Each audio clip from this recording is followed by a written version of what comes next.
My name is Anthony, and I'll be drawing for you. Hey Planet Earth, we meet again. Welcome to Anthony Draws For You, the channel where no idea is too crazy. Alright, so here's what I got going on for you guys today. In this video, we're going to be Dr. Frankenstein. We're going to take various parts of different animals and we're going to create new mutant creatures. I printed out photo images of 9 different animals, real life animals that really live on Earth, and I'm going to combine them randomly into groups of 3.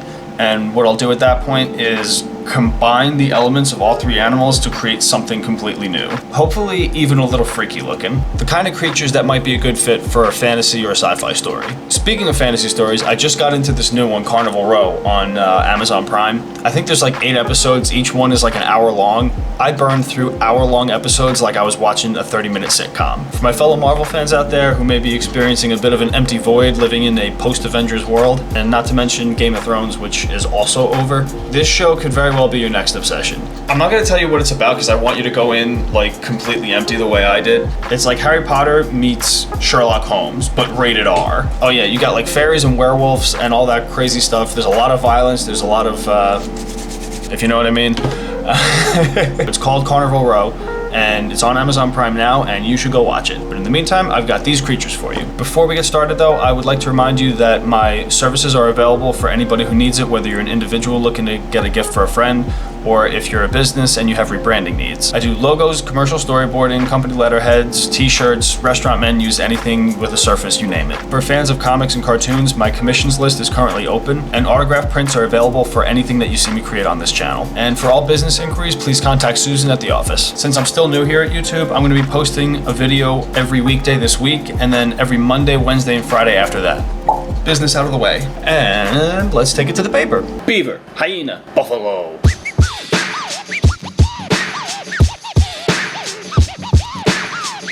The first challenge I had to conquer was bringing the skeletal structure of the hyena and the buffalo together.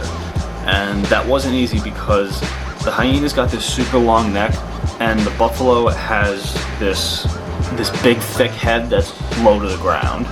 And when you put those 2 things together, you got like a big crane that has too much weight on it and it's always gonna fall forward. So in order to fix that, I gave this thing the long neck but made it super thick and added even more front muscle mass on the 2 front legs. But also the 2 most identifiable features on the beaver, obviously the tail and the teeth. So when you have this big hulking figure on all 4s with horns, I thought it was only appropriate to add some spikes to the tail.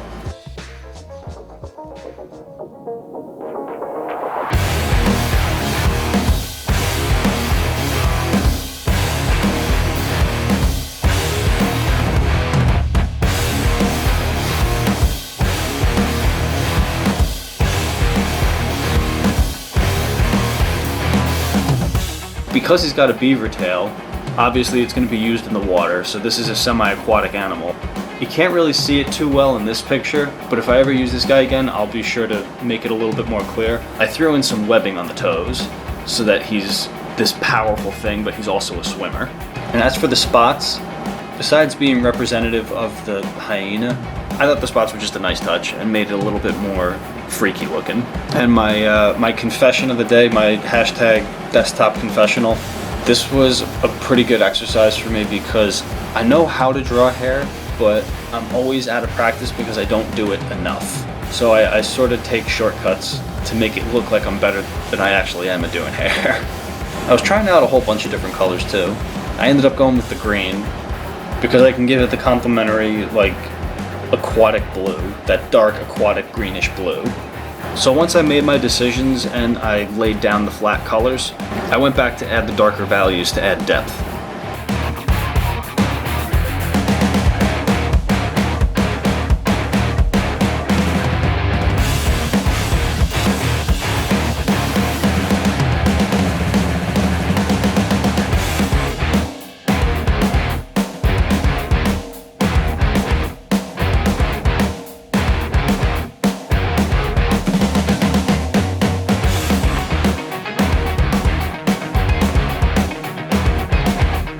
I could see this guy being in a video game. I could see him being the final battle in like a water level.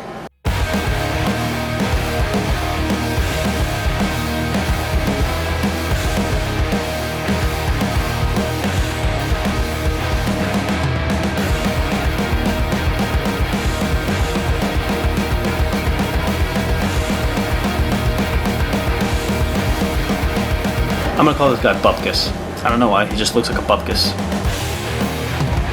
Alright, on to the next Frankenstein monstrosity. Walrus, owl, mandrill.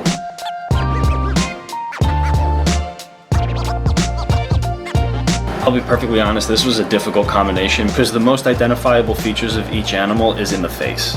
You got the owl's eyes, you got the mandrill's snout, and you've got the walrus tusk. When you put those things together, you got this picture of like an imaginary monster that you were afraid of when you were a little kid.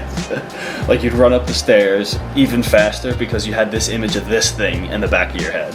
And because each animal's habitat is so different from each other, you got the owl in the air, you got the mandrill on land, and you got the walrus in the water. So that was no easy task. But what I ended up doing was I immediately thought of that whole scientific discussion about feathered dinosaurs. So I just made this gnarly looking beast knowing that it would be a feathered animal. So that took care of the owl aspect of it. So all I really needed to do was give it those super big eyes and give him those really dramatic owl eyebrow feathers. He'd have to have the posture of the mandrill, that much I knew.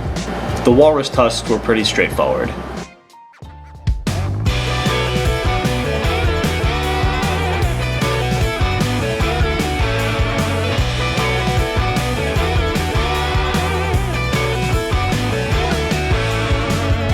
Okay, second hashtag desktop confessional of the day.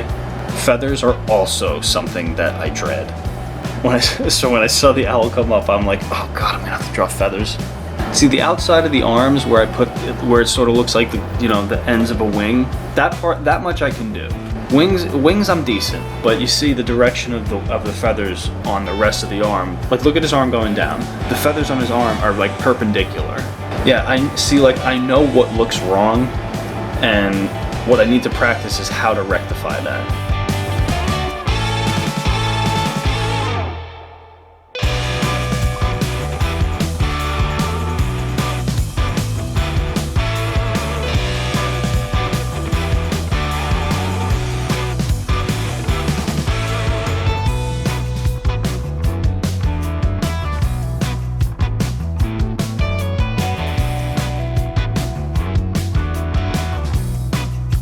I stuck true to the source when it came to colors on this one. Really, the most identifiable characteristic about the mandrill is it's not just the shape of his snout, it's the color.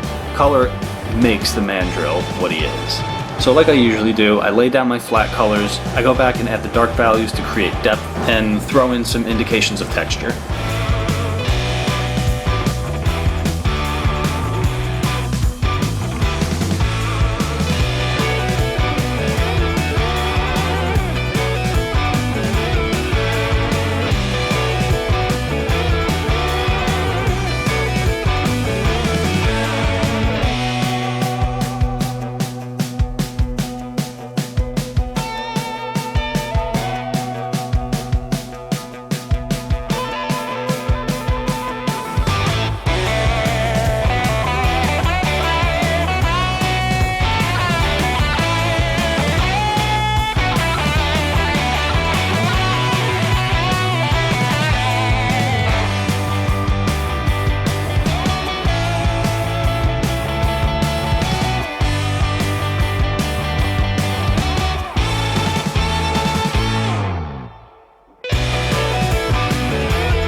And we're done. I'm gonna call this guy Winston. I don't know why, he just looks like a Winston. Gazelle, skunk, alpaca. Grr, don't mess with the alpaca.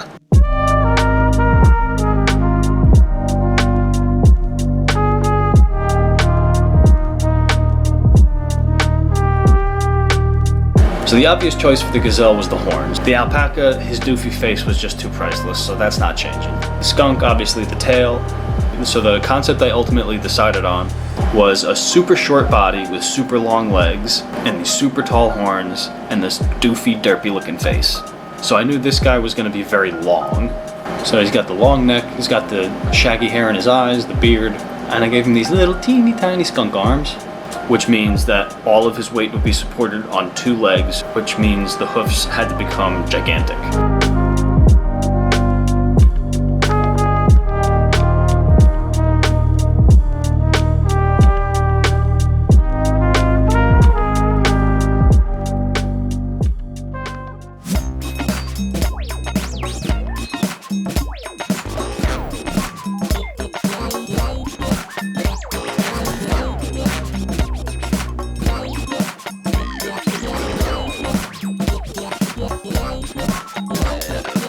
I wonder what kind of powers I would give this guy.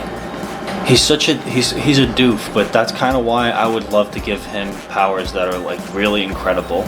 Like I would make him a super like overpowered character that doesn't know how to use his powers. You know, he looks like, now that I'm thinking about it, in The Empire Strikes Back when Luke goes into the what's it called, the tauntaun. Yeah. He looks like a tauntaun that flunked out of fashion school.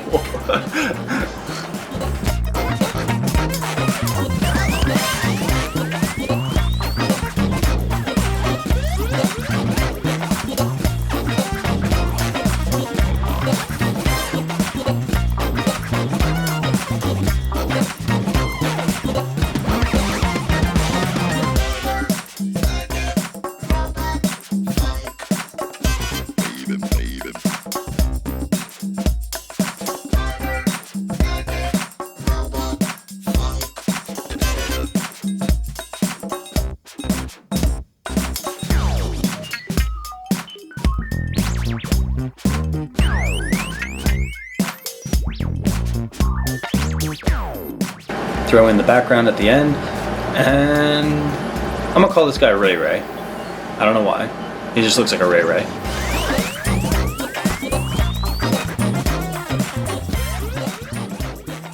And that's a wrap, ladies and gentlemen. Thank you for joining me. Once again, you've been watching Anthony Draws For You, the channel where no idea is too crazy. I ended up really liking this challenge, and I think I'm gonna do it again. So feel free to load up the comment section with all sorts of obscure and random animals. Be on the lookout for new content, because this week I'm gonna be posting a video every day, and then every Monday, Wednesday, and Friday after that. I've got some Batman stuff coming up. I've got some 90s Nicktoons stuff coming up. I got all sorts of stuff coming up, and we're just getting started. So be sure to hit the subscribe button to keep the party going, and hit the notifications bell so you don't miss a thing. Have a great rest of your day, and have a great rest of your week. And now to finish the video off with some cartoons past, cue the outro.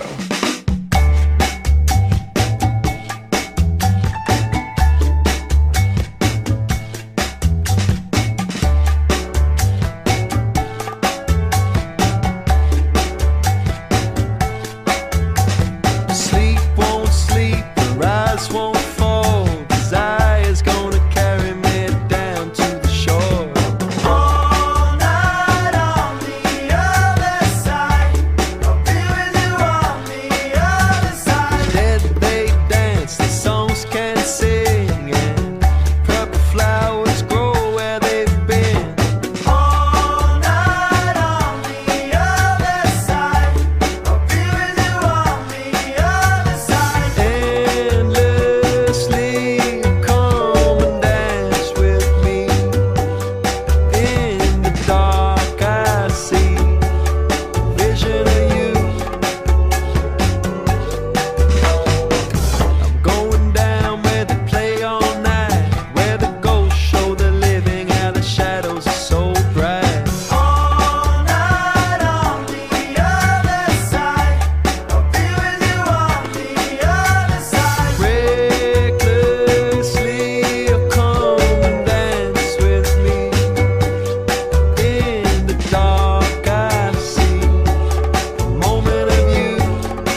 Tell me what you're working on right now in the comments section below. Share this video with your friends. Don't forget to pound that like button.